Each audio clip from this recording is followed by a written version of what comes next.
আমেরিকাতে iPhone launch হওয়ার পরে মানুষ 10 থেকে 12 দিনও লাইনে দাঁড়ায় থাকে একটা জাস্ট মোবাইল কেনার জন্য। भाई एप्पल की लाइन यहीं से दिख रही है मुझे। Oh my god. They are first in the line, so what time you all have to wake up?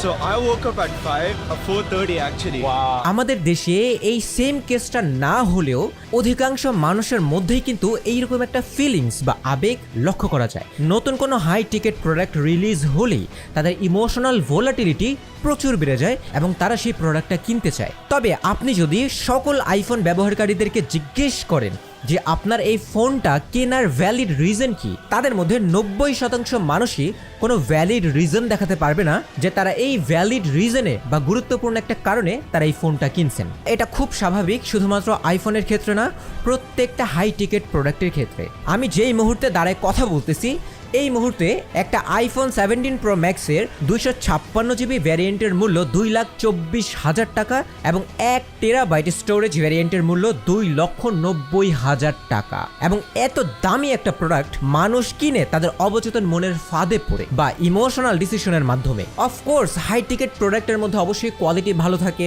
অবশ্যই তাদের ফিচার থাকে, অবশ্যই তাদের ব্র্যান্ড ভ্যালু থাকে, তাদের ট্রাস্ট থাকে, কিন্তু অধিকাংশ মানুষের এই হাই টিকেট প্রোডাক্ট কেনার পেছনে যে মূল কারণটা সেটা হচ্ছে অধিকাংশ মানুষই তাদের ইমোশন কন্ট্রোল করতে না পেরে তাদের সিদ্ধান্তের কন্ট্রোল হারায় এবং তারপর তারা একটা ফাঁদের মধ্যে পড়ে যায় এবং তারা এই হাই টিকেট প্রোডাক্টগুলো কিনে। আপনার একটা প্রোডাক্ট দেখা থেকে শুরু করে কেনা পর্যন্ত এই পুরো আনকনসিয়াস প্রসেসটার নাম হচ্ছে কম্পালসিভ বাইং ডিসঅর্ডার। এর মানে হচ্ছে আমরা একটা সাইকোলজিক্যাল ফাঁদের মধ্যে পড়ি যেখানে আমাদের কোনো ইমোশন কাজ করে না, আমরা আমাদের ইমোশনকে কন্ট্রোল করতে পারি না। মানুষ যা করে বা নিজের একটা হাই ফিলিংসের জন্য, নিজেদের ডোপামিন ট্রিগার করার জন্য আমরা এই সিদ্ধান্তটা নিয়ে ফেলি যেখানে আমাদের কোনো ডিপ কনসিয়াস কোনো থিঙ্কিং বা বিচার বিশ্লেষণের ক্ষমতা থাকে না। পুরো একটা রোবটের মতোই আপনি ভাবতে পারেন। রোবটকে যেমনভাবে নিয়ন্ত্রণ করা হচ্ছে আমাদের ভেতর থেকে, ঠিক তেমন সিদ্ধান্ত তেমন অ্যাকশনই বের হচ্ছে। মানে পুরোপুরি আপনাকে নিয়ন্ত্রণ করার কন্ট্রোল আপনার কাছে আর নাই। আপনি যদি লক্ষ্য করেন অধিকাংশ আইফোন ইউজারকেই দেখবেন তারা যখন ছবি তুলে তাদের ফোনের ক্যামেরা কিন্তু থাকে সামনের দিকে এবং ডিসপ্লে থাকে পেছনের দিকে। মানে ইনডিরেক্টলি বা ডিরেক্টলি তারা তাদের ফোন বা তাদের স্ট্যাটাস শো করতেছে। এটা নতুন কিছু না, কিংবা শুধুমাত্র আইফোনের ক্ষেত্রেও না, প্রত্যেকটা হাই টিকেট প্রোডাক্টের ক্ষেত্রে কিন্তু সেম। আমাদের এই আনকনসিয়াস সিদ্ধান্ত বা ইমোশন কন্ট্রোল করতে পারছি না, এই কারণে কিন্তু আমাদের লাইফে বিশাল বড় বড় সমস্যা হয়। এগুলোর মধ্যে অন্যতম হচ্ছে ঋণের মধ্যে ডুবে যাওয়া। আমরা যখন ইমোশনের বশে কোনো একটা প্রোডাক্ট কিনতে চাই এবং যখন আমাদের কাছে ইনাফ টাকা বা ফান্ড না থাকে, আমরা আমাদের অন্যান্য কাজের ফান্ড বা জরুরি ফান্ড দিয়ে সেই প্রোডাক্ট আমরা কিনি এবং যখন একটা দরকারি কাজের জন্য আমাদের টাকা বা ফান্ড দরকার হয় তখন আমরা নেসেসারি বা পর্যাপ্ত ফান্ড বা টাকাটা পাই না। এর ফলে হয় আমরা সেই গুরুত্বপূর্ণ কাজটা করতে পারি না অথবা আমরা অন্যের কাছ থেকে ঋণ নেই। আমাদের এই হ্যাবিটের কারণে আরেকটা বড় যে সমস্যাটা হয় সেটা হচ্ছে আত্মসম্মান কমে যাওয়া এবং হ্যাপিনেস কমে যাওয়া। কিভাবে?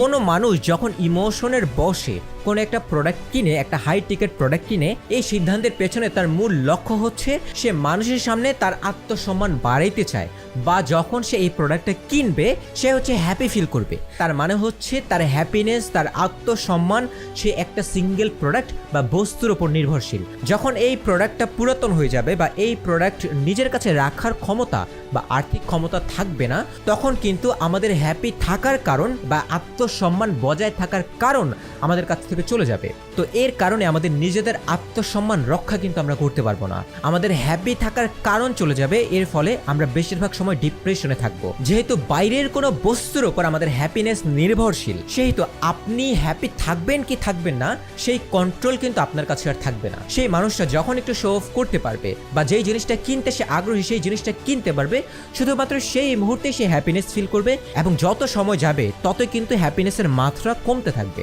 মানে সে স্থায়ীভাবে কখনো হ্যাপি থাকতে পারবে না। এবং আমাদের মধ্যে যে মারাত্মক আরেকটা কোয়ালিটি বা খারাপ কোয়ালিটি বিল্ড হবে সেটা হচ্ছে সুপারফিশিয়াল ভাব। মানে আমরা যেহেতু অন্যদেরকে দেখানোর জন্য বা নিজেকে বড় করার জন্য কোন একটা প্রোডাক্ট কিনতেছি, এর মানে কিন্তু আমরা আমাদের সুপারফিশিয়াল একটা কোয়ালিটি দেখাচ্ছি মানুষকে। সুপারফিশিয়াল মানে হচ্ছে ফেক। এবং যখন এই কোয়ালিটিটা আমাদের মধ্যে থাকবে তখন কিন্তু আমাদের নিজের কাছে, যেটা বললাম যে আত্মসম্মান, আমাদের নিজের কাছে আমাদের আত্মসম্মান থাকবে না, তখন কিন্তু আমরা মন থেকে কোনো কাজ করতে পারবো না।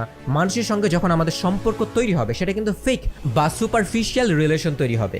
মানুষকে কোনো হেল্প করার ক্ষেত্রে মন থেকে হেল্প করা, মানুষের সঙ্গে রিলেশন বিল্ড করার সময় মন থেকে ডিপ রিলেশন বিল্ড করা, এই সকল গুরুত্বপূর্ণ কোয়ালিটিগুলো কিন্তু আমাদের ভেতর থেকে কমতে থাকবে। তবে এমনটা আমি বলতেছি না যে আপনার হাই টিকেট কেনা একদম বন্ধ করতে হবে, আপনার মন যা চায় তা করা যাবে না, একদম করা যাবে না, এমনটা না। আপনার যদি সত্যিই প্রয়োজন হয় সেই প্রোডাক্টটা কেনার, বা আপনার ভ্যালিড রিজন থাকে যে আমি এই প্রোডাক্টটা কিনতেছি একটা ভ্যালিড রিজনে, হয় আমি সেখান থেকে পর্যাপ্ত একটা ভ্যালু পাবো বা উপকার আসবে সেই প্রোডাক্টের মাধ্যমে, তখনই আপনি সেই প্রোডাক্টটা কিনতে পারেন। অথবা আপনার যদি এনাফ টাকা থাকে, যেই টাকার ছোট্ট খুবই ক্ষুদ্র একটা অংশ দিয়ে আপনি সেই প্রোডাক্টটা কিনতেছেন, তাহলে অবশ্যই আপনি অনায়াসে কিনতে পারেন, তবে সেটা অবশ্যই কন্ট্রোলের মধ্যে। তো এই সমস্যার সলিউশন কি? কিভাবে আমরা নিজেদের ইমোশন কন্ট্রোল করতে পারি এবং কিভাবে আমরা লং টাইম হ্যাপি থাকতে পারি? এর একটা অন্যতম সমাধান হচ্ছে টেক টাইম। মানে হচ্ছে আপনি যদি কোনো হাই টিকেট প্রোডাক্ট কিনতে চান যেটার মূল্য মোটামুটি অনেক বেশি, সেই তো আপনার অবশ্যই সেই প্রোডাক্টটা কেনার আগে মিনিমাম 7 দিন সময় নেওয়া প্রয়োজন ভাবার জন্য যে আমি কি এই প্রোডাক্টটা ইমোশনের কারণে কিনতেছি নাকি সত্যি আমি বুঝে চিন্তা করে কিনতেছি যাতে পরবর্তীতে আমার কোনো সমস্যা না হয়। এই জিনিসটা ভাবার জন্য আপনাকে এনাফ সময় দিতে হবে, মিনিমাম 7 দিন। অথবা আপনি যদি একটা কম দামি প্রোডাক্ট কিনেন, সেই প্রোডাক্ট কেনার আগেও মিনিমাম আপনাকে 48 ঘন্টা সময় দিতে হবে নিজেকে ভাবার জন্য যে আমার কি এই প্রোডাক্টটা কেনা উচিত নাকি আমি কোনো ট্রিগারের ফাঁদে পড়ে এই প্রোডাক্টটা কেনার সিদ্ধান্ত নিচ্ছি। এই প্রোডাক্টটা কিনলে বা এই সিদ্ধান্তটা নিলে কি পরবর্তীতে আমার সমস্যা হবে নাকি সবকিছু ঠিক থাকবে? এই চিন্তাগুলো করার জন্য যখন আপনি নিজেকে এনাফ সময় দিবেন, তখনই কিন্তু আপনি সঠিক সিদ্ধান্তটা নিতে পারবেন। আপনি ইমোশনের বশে ইনস্ট্যান্টলি ভুল সিদ্ধান্ত নেবেন না, এবং আপনার আর্থিক দিকটাও কিন্তু বিবেচনা করতে হবে। এই প্রোডাক্টটা কেনা বা এই সিদ্ধান্তটা নেওয়ার পর আগামী 1 থেকে 2 বছরের মধ্যে আপনার লাইফে কোনো খারাপ এফেক্ট পড়তে পারে কিনা, এই জিনিসগুলো অবশ্যই চিন্তা করতে হবে। অন্যথায় আপনি যদি আনকনসিয়াসলি ডিসিশন নেন, আপনি যদি ইমোশনের বশে ডিসিশন নেন, সেক্ষেত্রে হয়তো আপনি ইনস্ট্যান্ট হাই ফিলিংস পাবেন, ইনস্ট্যান্ট আপনার ভালো লাগবে, কিন্তু আপনি যখন ফাঁদে পড়ে যাবেন তখন কিন্তু আপনাকে সহযোগিতা করার মতো কেউ থাকবে না। তখন এই নিজের ভুলের প্রাইস নিজেকেই দিতে হবে। আমি কিন্তু হাই টিকেট প্রোডাক্ট কেনার এগেনস্টে যাচ্ছি না পুরোপুরি।